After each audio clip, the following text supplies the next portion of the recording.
Dan pada kesempatan kali ini kita akan belajar dengan mapel pemeliharaan kelistrikan sepeda motor dengan tema perawatan berkala sistem penerangan sepeda motor. Baik, langsung saja ya, kita mulai saja pembelajaran kita di pagi hari ini. Ya, kompetensi dasar untuk pemeliharaan kelistrikan sepeda motor, khususnya pemeliharaan sistem penerangan sepeda motor, adalah memahami prinsip kerja sistem penerangan dan merawat berkala sistem penerangan. Jadi kita akan belajar untuk bisa mengerti dan bisa menguasai dua kompetensi dasar ini. Sedangkan untuk tujuan pembelajaran kita pada kali ini adalah sebagai berikut. Yang pertama, memahami tipe sistem penerangan sepeda motor. Yang kedua, memahami macam-macam komponen sistem penerangan sepeda motor. Yang ketiga, menerjemahkan rangkaian kelistrikan sistem penerangan sepeda motor. Yang keempat, menjelaskan prinsip kerja sistem penerangan sepeda motor. Yang kelima, mampu melaksanakan perawatan komponen sistem penerangan sepeda motor. Dan yang terakhir, mengaplikasikan perbaikan sistem penerangan sepeda motor. Maaf, itu tulisannya sedikit salah. Ya, sedangkan peta konsep pembelajaran kita untuk mempermudah dalam kita belajar, nanti Bapak akan bagi menjadi 5 bab atau 5 bagian. Yang pertama adalah tipe sistem penerangan sepeda motor. Yang kedua, macam-macam komponen sistem penerangan. Yang ketiga, rangkaian sistem penerangan. Yang keempat, prinsip kerja rangkaian sistem penerangan. Dan yang kelima, langkah-langkah perbaikan sistem penerangan. Dan pada kesempatan kali ini, kita akan belajar 2 bagian dulu. Yang pertama adalah tipe sistem penerangan, dan yang kedua adalah macam-macam komponen sistem penerangan. Karena rencananya Bapak akan membagi pelajaran ini atau tema ini menjadi 2 kali pertemuan. Jadi pertemuan yang pertama ini, kita akan belajar tentang sistem penerangan sepeda motor dan macam-macam komponen sistem penerangan. Oke, sudah siap? Kita lanjut.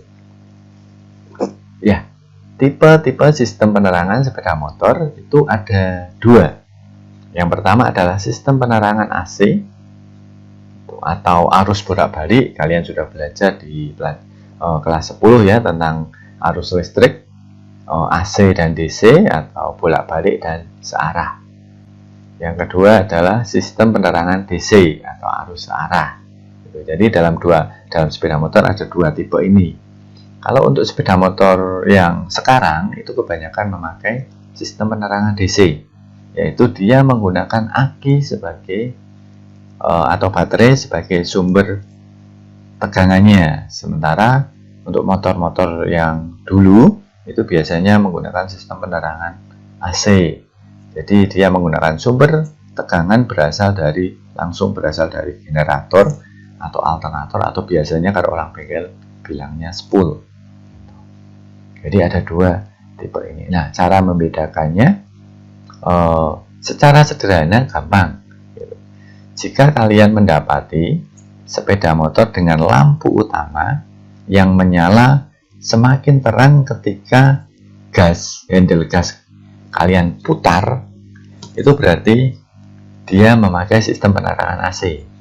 Tetapi jika misalnya ketika kalian putar kontak on, klik, terus lampu depan menyala, misalnya contoh untuk Mega Pro itu berarti memakai sistem penerangan DC. Atau ketika kalian menyalakan mesin, kemudian lampu depan menyala, dan ketika kalian handle gas kalian putar, nyala akan tetap stabil. Nah, itu juga salah satu ciri-ciri sistem penerangan DC. Jadi sebenarnya cukup mudah untuk bisa membedakan secara awam. Nah, nanti kita juga akan belajar perbedaannya secara rangkaian dan komponen-komponennya. Yang kedua adalah sumber sumber tegangannya.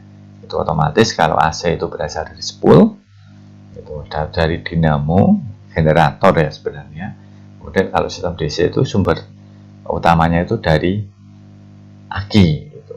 Apakah motornya ada spoolnya? Ada, tetapi spool nanti akan digunakan hanya khusus untuk mengisi atau nyetrum akinya gitu.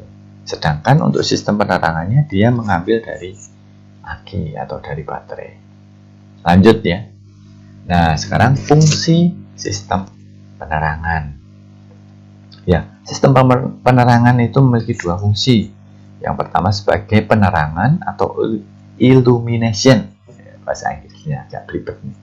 Illumination sebagai penerangan. Yang kedua sebagai pemberi isyarat atau sinyal atau warning, peringatan. Jadi fungsi sistem penerangan itu ada dua itu. Nah, untuk fungsi sebagai sistem penerangan itu ada lampu kepala atau headlamp, ada lampu kota atau biasanya orang menyebut lampu senja. Terus kemudian juga ada lampu-lampu instrumen. Lampu-lampu instrumen itu lampu yang digunakan untuk menyalakan speedometer gitu, atau panel speedometer supaya terlihat. Nah, itu lampu instrumen. Yang kedua, sebagai pemberi isyarat itu ada lampu rem, lampu belakang ya, lampu belok atau lampu sein, atau kalian juga biasanya juga menyebut lampu rating ya. Terus lampu netral dan gear position gitu. Kalau di panel itu nanti ada netral itu biasanya tulisan N, lampunya hijau. Kemudian kalau motor yang pakai persneleng itu nanti ada gear position 1, 2, 3, 4 dan seterusnya, atau gear position top, jadi hanya top gear gitu. Kalau motor-motor lama itu lampu netral dan gear position. Kemudian lampu mil. Lampu mil ini adalah lampu yang khusus untuk motor injeksi ya. Itu sebagai lampu indikator kesiapan sistem injeksi sepeda motor. Warnanya biasanya kuning oranye gitu.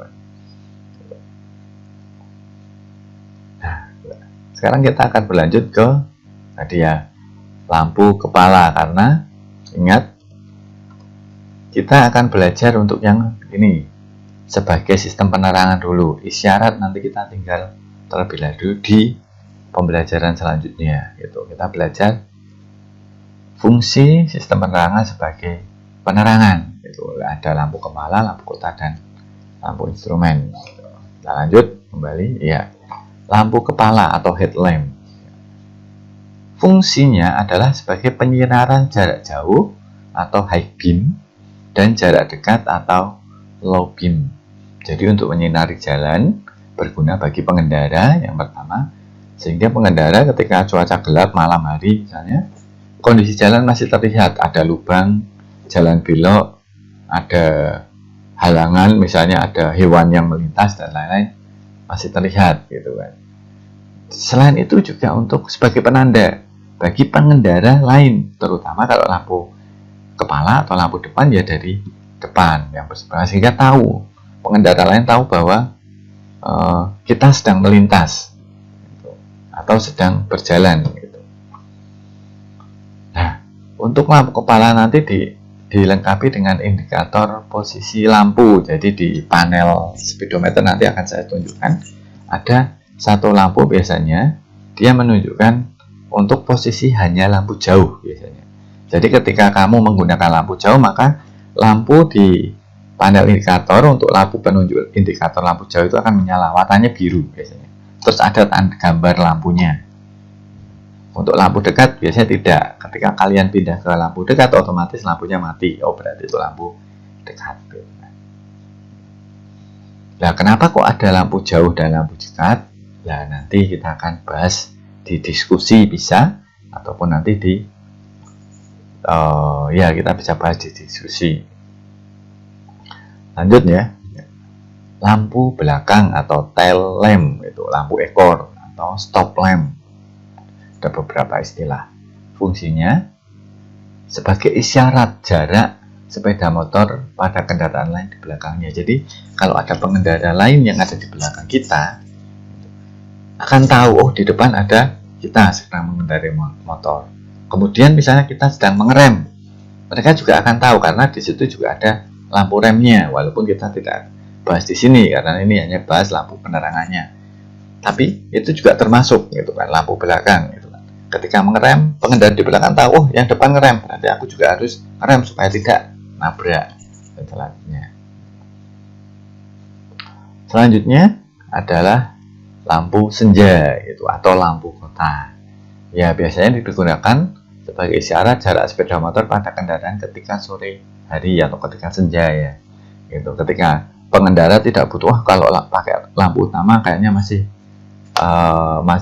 cahayanya masih terang gitu, nggak perlu itu. Ini biasanya untuk motor-motor lama ya. Kalau motor sekarang biasanya diganti dengan DRL, jadi lampu utamanya itu nyala terus menerus, tidak ada saklar untuk menyalakan lampu utama gitu, otomatis mesin nyala, lampu nyala gitu kan. Karena ini sebagai mengikuti regulasi dari pemerintah kan, sepeda motor di siang hari tetap harus menyalakan lampu lah, supaya pengendara tidak lupa, maka oleh pabrik di setel supaya ketika mesin menyala, motor menyala, lampu utama langsung juga ikut menyala kan. Tapi untuk motor-motor dulu atau jadul itu masih ada lampu senja, masih ada saklar untuk lampu utama, jadi lampu utama itu bisa dimatikan atau tidak, itu ada. Nanti ada gambarnya, saya tunjukkan. Gitu. Terus secara pencahayaan juga dia lebih redup atau tidak seterang lampu utama, gitu, karena dia hanya sebagai penanda. Gitu.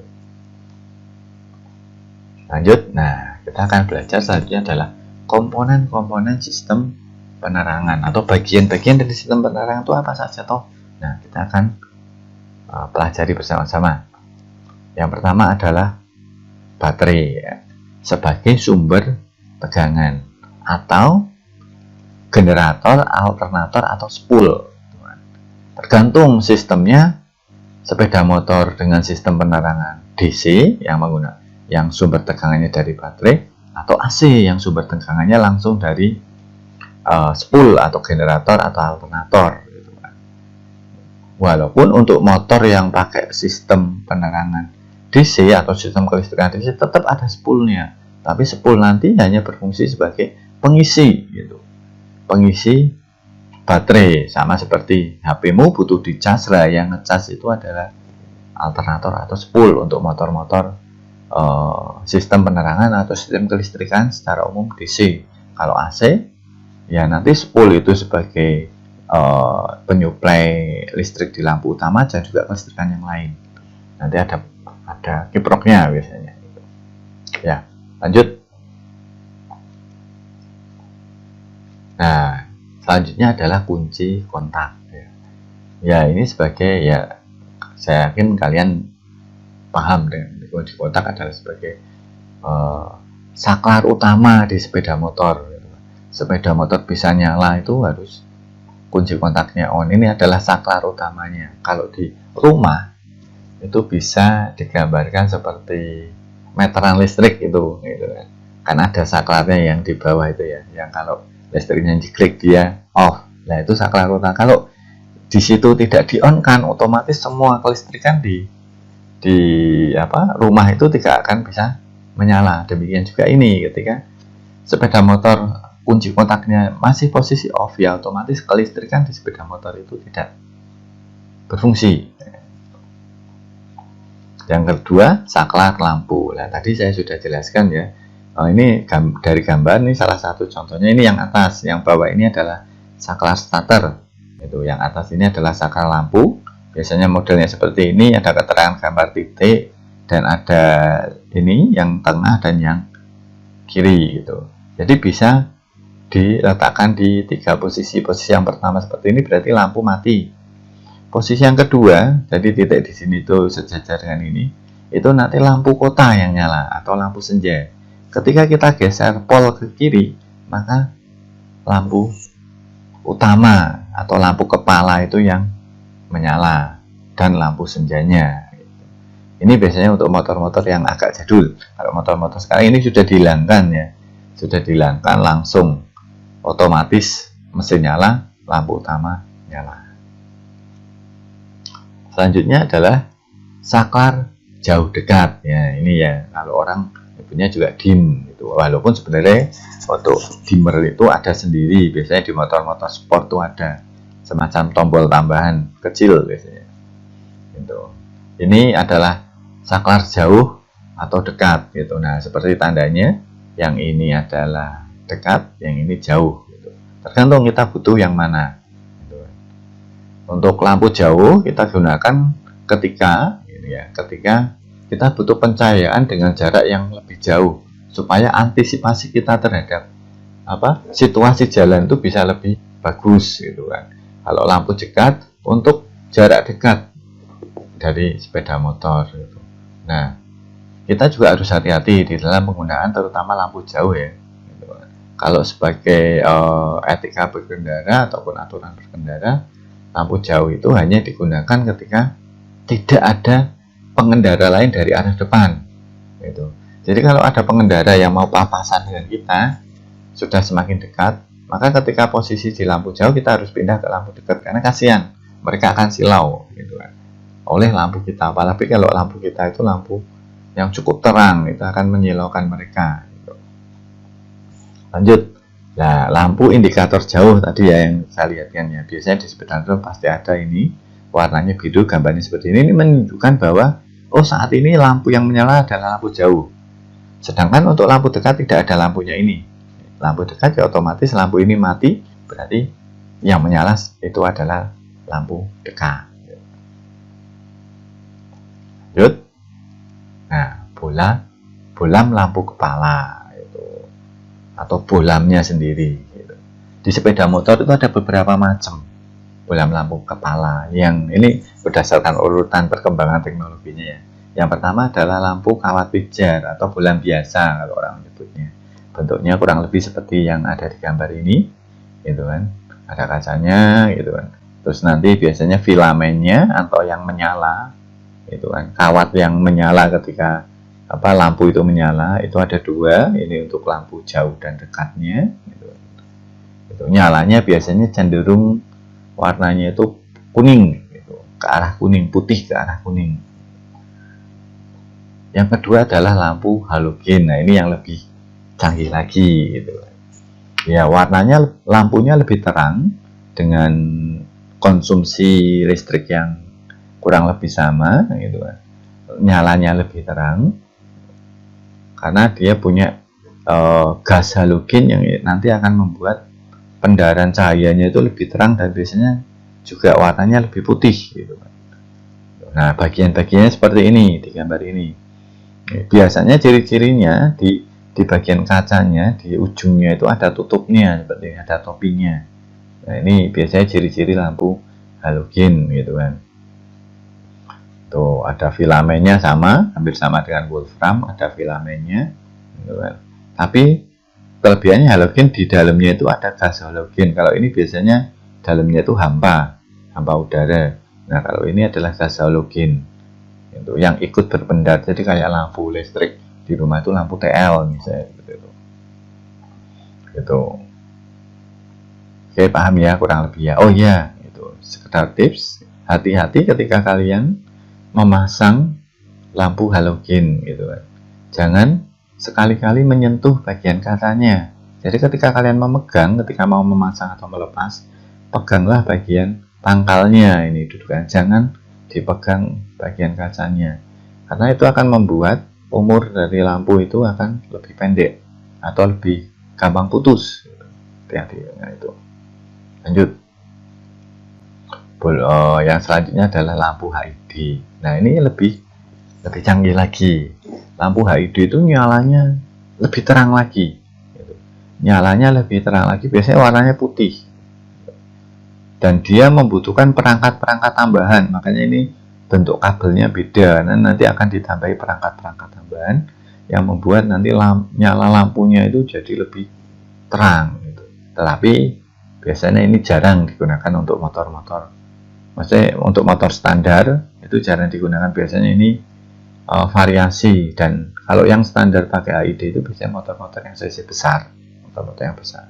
Kalau motor-motor yang cc kecil atau yang biasa kita lihat biasanya jarang yang pakai HID, kecuali kalau dia modifikasi sendiri dipasang lampu HID karena harganya cukup mahal atau bisa dibilang ya sangat mahal. Selanjutnya, nah ini yang teknologi terbaru ya, lampu LED. Ya, lampu LED kurang lebih seperti ini. Nah ini adalah LED-nya. Bentuknya masih sama, hampir sama dengan lampu biasa, tapi yang berbeda adalah ini dia tidak pakai wolfram atau kawat yang menyala, tapi dia pakai ini dioda yang menyala ini. Nah, kelebihannya lampu LED itu adalah nyalanya lebih terang. Biasanya tergantung warna ya, karena LED kan bisa ada warna putih, biru, dan lain-lain. Tetapi kalau untuk lampu kepala biasanya pakainya adalah putih, karena standarnya putih. Tetapi dia memiliki kelebihan, yaitu konsumsi listriknya yang rendah atau wattnya itu sangat rendah dibandingkan dengan lampu yang lain, gitu. Sehingga itu akan hemat, gitu. Hemat listrik, gitu. Terus mungkin ada pertanyaan, loh kan sama aja kalau di motor, kalau di PLN mungkin tagihan listriknya nanti tidak mahal, gitu. Tapi kalau di motor juga berpengaruh, gitu. Karena penggunaan lampu itu nanti secara tidak langsung nanti akan mempengaruhi konsumsi dari bensin, gitu. Jadi dengan penggunaan lampu LED nanti juga akan mempengaruhi terhadap keiritan dari bensin itu sendiri. Lampu LED yang sekarang juga sudah mulai digunakan, itu, atau biasa sekarang malah mungkin sudah menjadi standarnya ya, itu lampu standarnya motor-motor sekarang itu pakai LED, teknologi kekinian atau terbaru.